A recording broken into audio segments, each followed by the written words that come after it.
Ready to go, Golden Black Live. A rainy afternoon in West Lafayette. Maybe a rainy afternoon in East Lansing tomorrow as Matt Stevens joins me. Matt will be getting in the truck, so to speak, and driving up to East Lansing here as soon as our show is over. Matt, welcome to the show first and foremost. So it's another great opportunity for Purdue tomorrow. Yeah, I think you heard about it from guys like David Blau and these veteran leaders that they're now talking about they don't want the most memorable moment of the 2018 season, or maybe the only memorable moment of the 2018 season, to be the win Saturday night against Ohio State. And the only way to do that is to back it up with another road win against a quality opponent like Michigan State is, and to continue to just keep winning. I know it sounds really simple, but as long as Purdue keeps winning, they can prove to the entire country that watched last Saturday night that wasn't a fluke. Yeah, we're going to get into all the really one of the most amazing weeks, at least in all my years of doing this, that I've seen it at Purdue, just from a publicity standpoint and a good feelings about not only Purdue football but the school. We'll hit that topic and more here in this first segment. You can also obviously send us your questions as well. Gordon will pass them along to me if you have any. This is an interactive show, and sometimes I do a very poor job of reminding people of that. But I want to also thank our sponsors, Triple X. On the hill, but on the level, a Purdue tradition since 1929. Greg and Carrie Ayersman, great friends of the show, and also John Basham and the good folks at Basham Rentals, already starting out looking at the 2019-20 Purdue academic year for rentals, for student rentals, etc. And they're great Purdue fans. Hilton Garden, when tomorrow's a big day, stay at HDI tonight.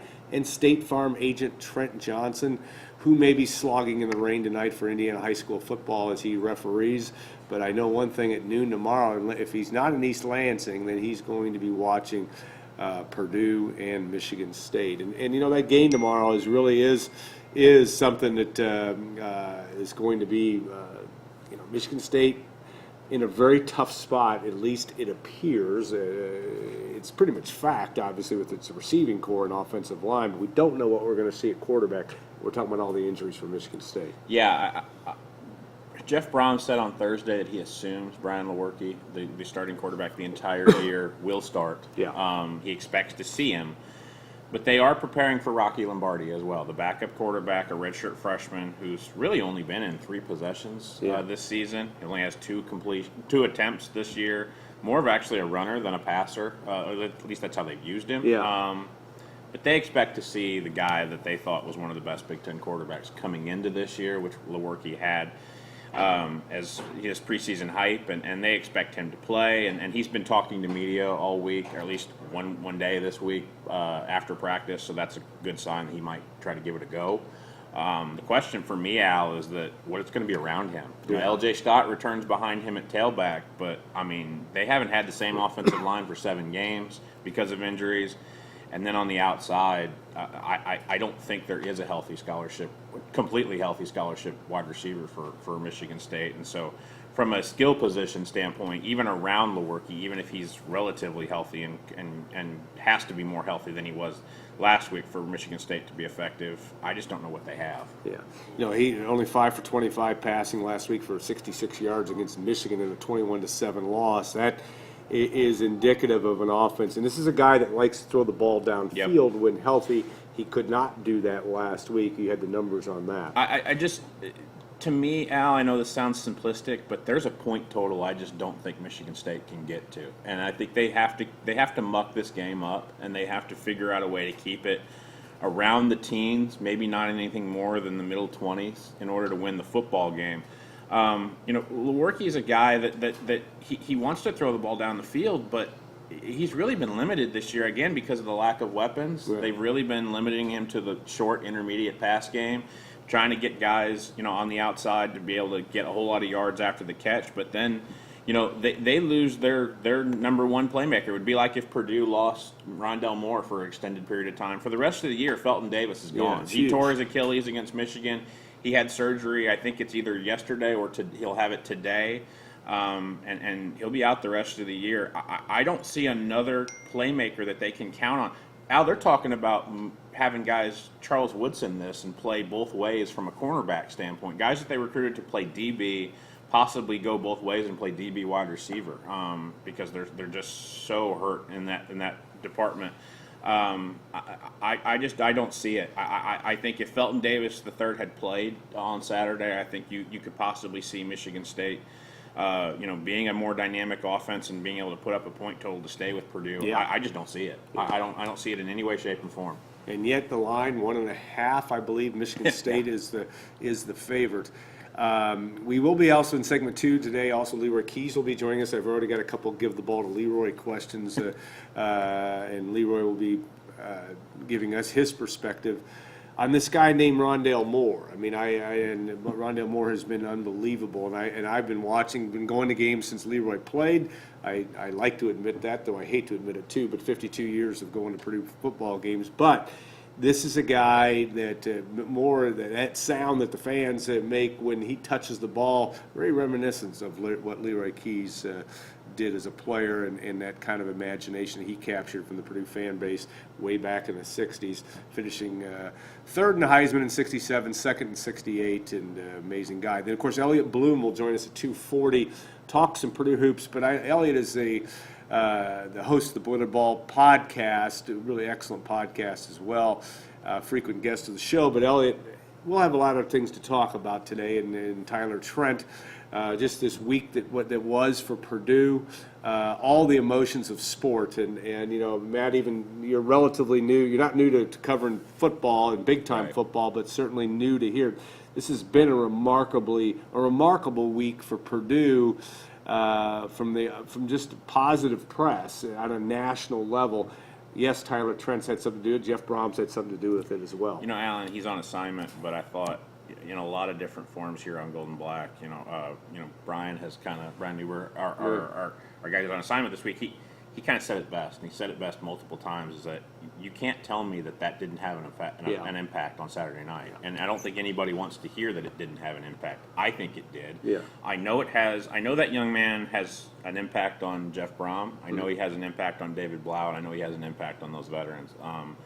I thought it was this thing got started for me because I thought it was really cool after the Nebraska game. They went to the house and gave him a game ball. I think that's kind of how this snowballs into I think it was after that game or even during the week of that game, Jeff was, either getting pictures or getting video of Tyler, and he was really concerned about the way Tyler looked. And so they were going back and figuring out how we could go uplift Tyler and figure out how to bring him and make him involved somehow in what they were doing. And I think he's become an inspiration to those veteran leaders. Like I said, David Blau, Kirk Barron, a DJ Knox, guys that have been around this program for quite a while, and then Jeff Brown, who's only been here 2 years. I think he's able to, Al, I think better than anybody I've ever covered, he's able to separate the football things and then the non-football things, and also compartmentalize them, but also make both of them important. Yeah. He has talked about this is a game, and I want to be entertaining. Yeah.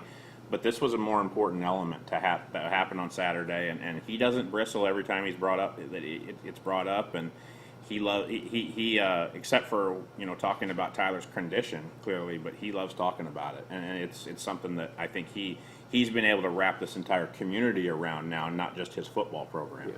If you missed it too, he was on Scott Van Pelt on ESPN. We have that link, YouTube link on the site this morning on our University Bookstore headlines. So if you missed that, that's quite really an excellent piece. And of course, all the stuff that was done on Saturday as well, very emotional.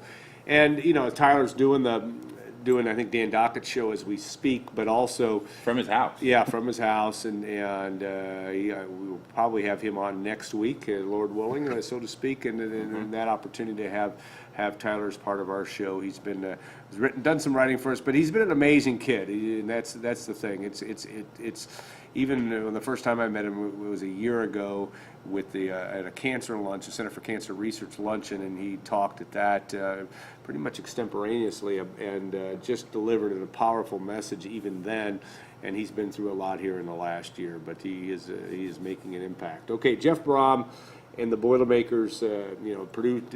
Markel Jones, David Blau played in a game in East Lansing 2015 when Purdue was wearing white helmets back in the day, and the opportunity to go back there. Of course, Markel Jones had very fond memories, 157 yards rushing, and Purdue nearly pulled a big upset of a number 2 ranked team, Michigan State at the time. Though Michigan State, I think they had the ball and they're down 24-21, had a chance at the last minute to pull that one out, an amazing rally in that ball game. But you know, you look at Mark D'Antonio's teams, and they've had the thing that may scare you if you're a Purdue fan is when their chips have been down or when they've been counted out, they seem to pull stuff up. But it still comes down to having enough personnel to get that done. Yeah, look no further than 2 weeks ago. Yeah. I thought they were dead in the water. They're going to Happy Valley to play a top 10 team after getting really physically dominated by Northwestern in their own ballpark. And then they have to go to Happy Valley, and I thought they were going to lose by 2 or 3 touchdowns, and they pull off an incredible upset of a top 10 team. I don't think, and kept themselves, you know, in the Big Ten East race at least for another week by doing that, and did it with essentially, except for, again, Felton Davis, the same amount of injuries and the same amount of injury situation, whether it's offensive line, L.J. Scott didn't play, you know, and just trying to get a lot of guys healthy in the secondary. They had the same issues, but they were able to kind of, just the way Mark D'Antonio kind of grinds his way to victories this way, they're going to have to do it again. I think for the next 5 games, they know the Big Ten East race for them is pretty much a long shot, but they know that they can not only play spoiler for a couple of teams, but they also know that they have a defense that's number 1 in the Big Ten in stopping the run. And they lead the Big Ten, and they're in the top third nationally in a lot of categories. They're going to have to ride that group, and they're going to have to stay healthy on that side of the ball because they can rush the passer. They can be physical on the outside with receivers, and they force you to throw the ball over the top. Now, I like that matchup for Purdue because Jeff Brown will oblige, and he will do that. But I think that if it becomes a situation in which Michigan State can get some few turnovers, make David Blau and the Purdue offense one-dimensional, well, then you got a ball game a little bit because also with the weather, Al, it's going to be potentially consistent downpour. The last time that happened, Purdue looked scatterbrained on offense and lost to Eastern Michigan. So these are all things that are set up for Michigan State to rely on, not only on Saturday, but for the next 5 weeks. Yeah, I've got a question from Adam who's asking about Michigan State's style of play. Does it match up well with Purdue's defense? And again, that's part of the challenge for Michigan State is that they don't have the weapons. And you're right, they've had some of the same issues all year long. But Lewerke, if he's not healthy, it does give Nick Holt some abilities to force the issue, one would think. I would say yes, because what you see with Michigan State is very similar with what you see with Boston College, with what you see, with Wisconsin.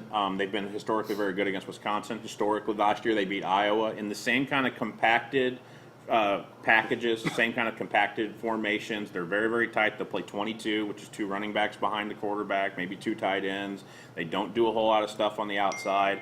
When they've been very, very good, they've had a quarterback that can throw the ball down the field, and they've had athletes that could complement their defense. But they win games because they run the football, and 2, they stop the run, and they get off the field on 3rd down, and they just physically dominate you on defense. That's what Mark D'Antonio has been doing for so long. I thought the interesting thing was I get the impression that there's 2 elements for Purdue. One is that they need to eliminate the possibility of a hangover from Saturday night, just mentally and emotionally. But from an X's and O's standpoint, I get that these guys feel like this sets up very, very well for what they want to do offensively because they use the pass to set up the run. So if Michigan State wants to stop the run and load the box, that's going to be set up for Purdue to have really, really big games on the outside with Isaac Zico, Jared Sparks, Terry Wright. Rondell Moore will be a big factor. I almost think that's almost if Rondell Moore is going to get on the bus, you know what you're going to get at that point. An amazing turn of events. The thing that's interesting, though, is that D'Antonio, though they play kind of I don't want to say it's conservative, but it's very formative. But he does like, Lewerke had a touchdown reception last week in their lone score, I believe, against Michigan. They do pull stuff off. Sure. And they, especially in special teams, I don't know when that was, 2013 or so, the fake field goal to beat Notre Dame, one of the great calls and gutsiest calls I've ever seen. Jeff Brom hasn't even quite approached that yet. I think if he is at Purdue long enough, he will. But give it time. Yeah, this is a guy that, again, they have an ability to do it. That's where, everything on paper looks like Purdue could potentially roll in this game. And like you said, they But build those really big casinos in Vegas for a reason. For a reason. And That's what Michigan State's makes me nervous, and that would make me nervous if I was a Purdue fan as well. All right, defensively, they will bring some heat. They can Kenny Willix, I think is how you Right. pronounce it, is really a number 48 at defensive end, very capable of is a situation where he can be, I think, a factor in that pass rush. Is that what you look for mostly, or is it just their ability to stop the run? What do you say? In the Really Michigan State important defense? game again to me, Al, for Grant Hermans and Matt McCann, and if they have to use him, Eric Swingler. Those are your three offensive tackles that Purdue has relied on all year long. They are going to have to protect David Blau, because what Michigan State forces you to do again is throw it over the top, against press man-on-man coverage. And in order to do that, Jeff Brom has said all week, we're going to have to protect longer than we did last week against Ohio State and for the last couple of weeks. In order to do that, I think that Purdue has to be in a situation where they feel good about their offensive tackles being able to keep guys off of David Blau. And if they can do that, normally what they've gotten from guard to guard has been pretty consistent all year long. At tackle, it's been a mixed bag of really, really good, like it was last week. Yeah. And then there's been situations where, like Boston College, where it was able to get some pressure and cause some problems for David Blau. If that happens, and that's when turnovers happen, and then that's when Michigan State can really, really live and get to that early lead that they probably want to get to in this home game. I feel like if Purdue's really good at offensive tackle, that means they're going to be really good in the passing game. That means they're going to score some points. Yeah, and that will be whether they can get to 40, which would be the first time in Purdue history that they've done four consecutive 40-point games in a conference play. And I almost missed the 2006 season when they had 40 in their first four non-conference games. But it is impressive that the Boilermakers, look to be rolling on offense, and that is going to be a huge storyline of whether Purdue can get out of East Lansing alive. All right, the talk about West Division titles and things like that, while we all know that's a long way to go, there is the door does open up a little bit. If the Boilermakers can get a win tomorrow, because you've got it. Truly, you can control your own destiny, assuming Northwestern loses again. Yeah, you need essentially. First of all, welcome to the era of unbridled optimism of Purdue football, because for the first time you can see a path in which Purdue can get to Indianapolis. Second of all, if you're a Purdue fan, obviously you want Purdue to keep winning. I mean, that's a given. But you're also the biggest Penn State fan in the history of ever, because like this week they have Iowa in Happy Valley. You need Penn State to win that game. They also have Wisconsin on their schedule, and if they can knock off Wisconsin, and I believe that game also is in Happy Valley, if they can knock off Wisconsin, then you see a clear path for Purdue to be able to get to Indianapolis. Again, Northwestern has to lose another game. When you look at they better lose tomorrow, I think, against Wisconsin. Yeah, and then or Iowa. They have Iowa also, right? Yeah, and you're looking at a Northwestern team that, Al, for the last two games, they needed a semi-miracle to beat Nebraska 2 weeks ago, and they barely got out of New Jersey with a win against Rutgers, which everybody has basically been torching all year. So you got to figure that they're not going to run the table, and as long as Northwestern doesn't run the table, and you get the help from, say, a Penn State, which I believe will be favored in both of those games as a home team against those two West teams, then you see a path for Purdue to have the two West powers, Wisconsin and Iowa, right here at Ross-Ade Stadium for an attempt to get them to Indianapolis. And you've said it before, Al, when we've been talking about it off the air, that there is a scenario in which Purdue could even lose a conference game. Yeah. And at 6-2, they still can get to Indianapolis based off of things that could happen. And that's not exactly what Jeff Brom wants to do. He wants to keep winning. But as long as this Purdue team continues, I think that clearly, as long as they win this weekend, there's a clear path to Indianapolis for if you're a Purdue fan. Yeah, that's what's going to be an interesting storyline to watch. Okay, we're going to take a 2-minute break, and Leroy Keys is expected to come in as well. We'll look forward to that next segment. We'll be back in about 2 minutes or so on Gold and Black Live.